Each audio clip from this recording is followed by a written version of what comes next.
ఆవిడ నన్ను 2 ప్రశ్నలు అడిగారు నేను వాళ్ళ ఇంటికి వెళ్ళినప్పుడు. అందులో ఒకటి, పువ్వులు రేకులు కింద విడదీసి పూజ చెయ్యవచ్చా అని అడిగారు. మంచి ప్రశ్న, అందుకు నేను ప్రస్తావిస్తున్నాను. బాగా జ్ఞాపకం పెట్టుకోండి, పువ్వు అంటే లక్ష్మి, పువ్వు అంటే జ్ఞానం, సరస్వతి. పువ్వు అంత కోమలమైనది, పువ్వంత పరిమళంతో కూడుకున్నది, పువ్వంత మంగళప్రదమైన వస్తువు లోకంలో లేదు.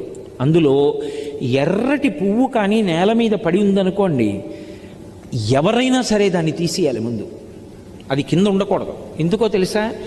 ఎర్ర పువ్వు కింద పడి సువాసిని కానీ ఎవ్వరూ తొక్కకూడదు, సువాసిని ప్రత్యేకించి తొక్కకూడదు. ఎందుకంటే అది సౌభాగ్య వస్తువు ఎర్ర పువ్వు. అందుకని వెనక ఎవరైనా తొక్కుతారేమోనని వెంటనే తీసేసి ఏ చెట్టు మొదట్లోనో పెట్టేయాలి. అంత పరమ పవిత్రమైనటువంటి పువ్వులు పూజ చేయడానికి నీ దగ్గర సరిపోయినన్ని లేకపోతే